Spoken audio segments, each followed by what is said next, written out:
If I were to ask you, what do we need to do to be pleasing to God? What would you tell me? Many Catholics, and probably most Christians, would say, oh, that's easy, Father. Just keep the 10 Commandments.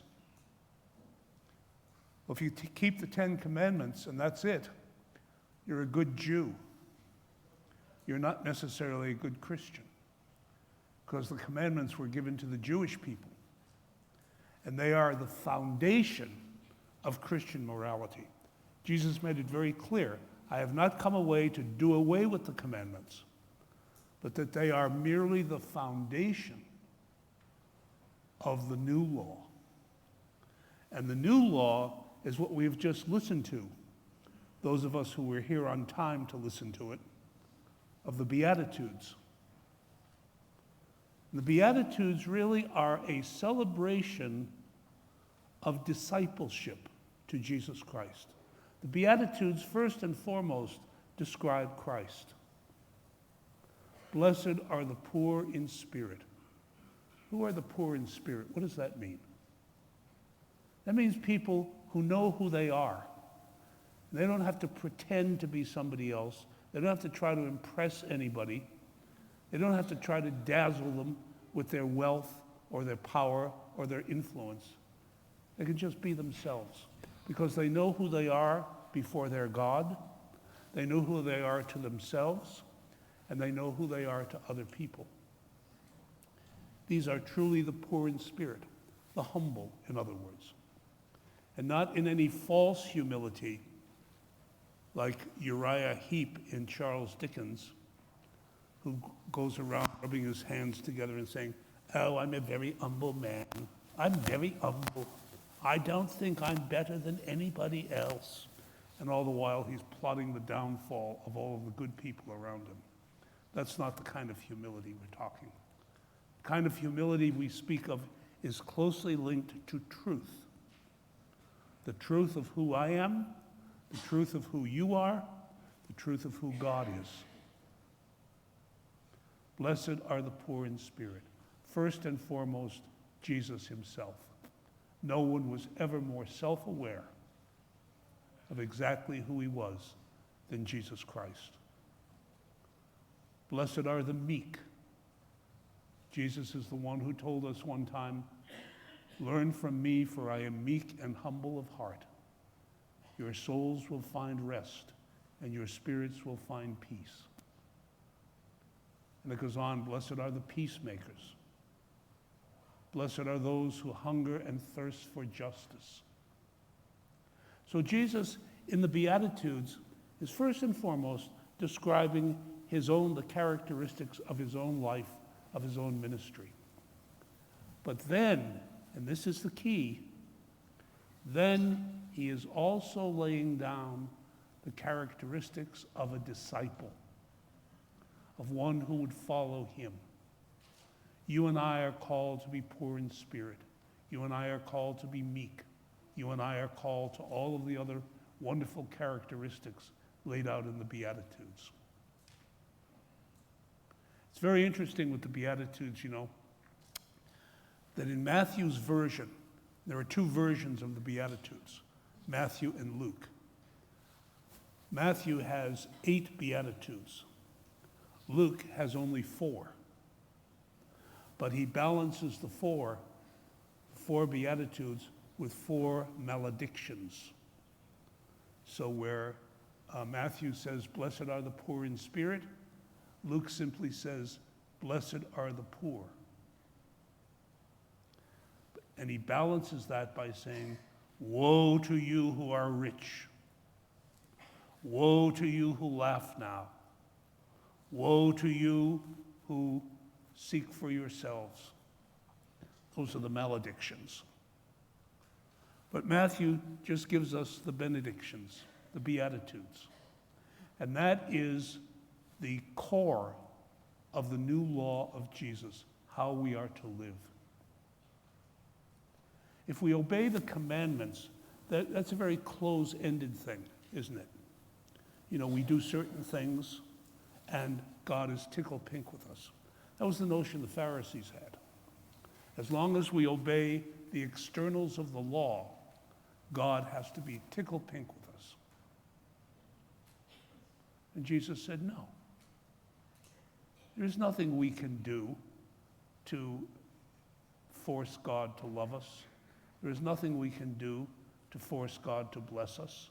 There is nothing we can do to earn God's love. It is a gift. It is a gift.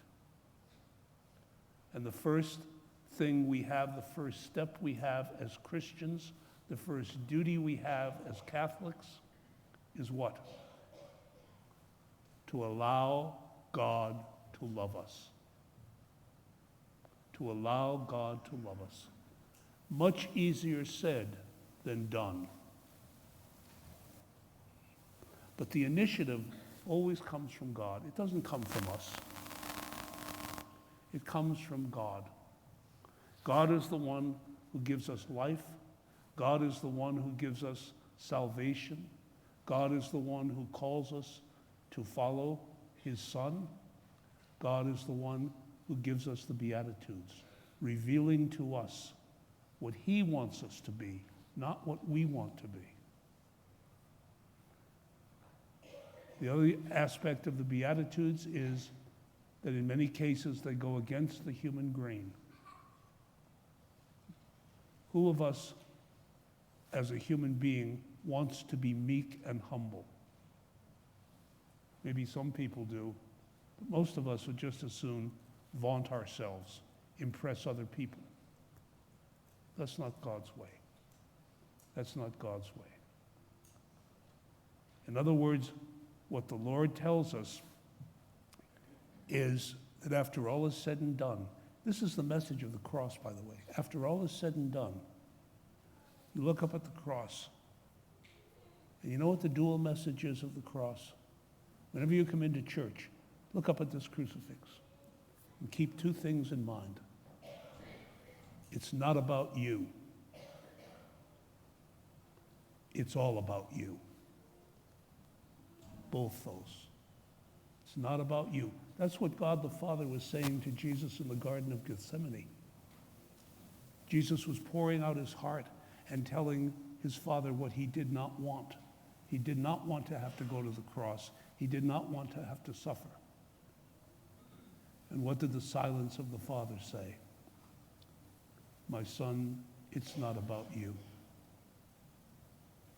It's about the salvation of my people. And so he says the same thing to all of us. Whereas we instinctively think all about ourselves. What percentage of your day, for example, do you spend thinking about God?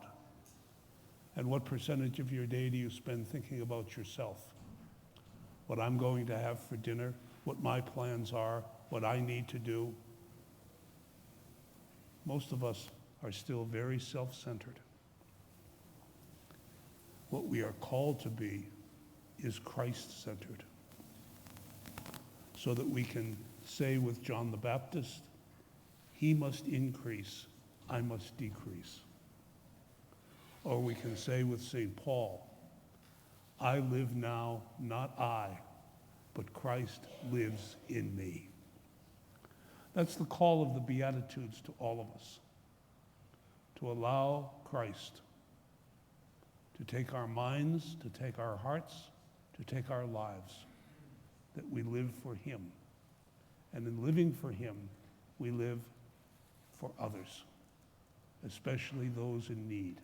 That's how we serve God, by serving the needs of others. A lot of times people will say, how do I know there's a God? Where do I find God?